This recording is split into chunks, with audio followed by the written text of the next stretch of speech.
నమస్తే అండి, welcome back to Maheshwar. ఈరోజు మనం మష్రూమ్, క్యారెట్, క్యాప్సికమ్, టమాటా కాంబినేషన్లో హెల్తీగా కలర్ఫుల్గా ఉండే రెసిపీ ప్రిపేర్ చేసుకుందామండి.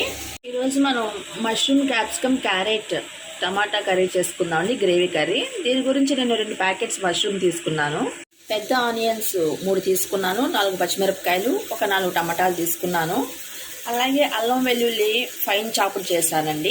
ఒక 2 క్యాప్సికమ్ తీసుకున్నాను, 3 క్యారెట్లు తీసుకున్నాను. అలాగే 2 మష్రూమ్ ప్యాకెట్స్ చిన్నగా కట్ చేసి పెట్టుకున్నాను. హీట్ అయిందండి. ఒక చెక్క వేసాను, ఒక ఇలాచీ వేసాను, 2 లవంగాలు వేస్తున్నాను. ఇప్పుడు మనం ఫైన్ చాప్ చేసుకున్న జింజర్ గార్లిక్ ఉంది కదా, ఇవి వేసేస్తాం. అల్లం వెల్లుల్లి వేగిందండి. ఇప్పుడు మనం ఉల్లిపాయలు, పచ్చిమిరపకాయలు వేసాం. టేస్ట్కి సరిపడిన సాల్ట్ వేస్తున్నాను. అలానే ఒక పావు స్పూన్ పసుపు వేసాను. ఇప్పుడు మొత్తం అంతా కలిపి మూత పెట్టేద్దాము, కొంచెం మగ్గనివ్వాలి. మష్రూమ్స్ లో కార్బోహైడ్రేట్స్ అండి, హై ప్రోటీన్ ఉంటుంది.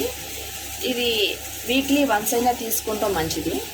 మనం ఇలా కలర్ఫుల్ వెజిటబుల్స్ తినడం వల్ల క్యాన్సర్ని కూడా ప్రివెంట్ చేయొచ్చండి. ఆనియన్స్ కొంచెం ఫ్రై అయినాయండి.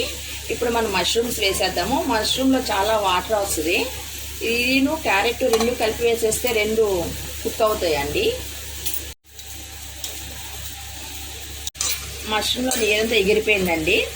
దీనికి మనం సరిపోను గరం మసాలా వేస్తాం. 1 స్పూన్ ధనియా పౌడర్, 1 స్పూన్ కారం వేస్తాను.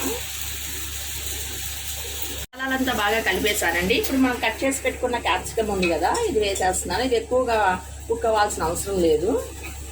వాటితో పాటుగా టమాటాలు ఉన్నాయి కదా, టమాటాలు కూడా వేసేస్తున్నాను. మొత్తం కలిపి మూత పెట్టి 2 నిమిషాలు కుక్ చేద్దాం.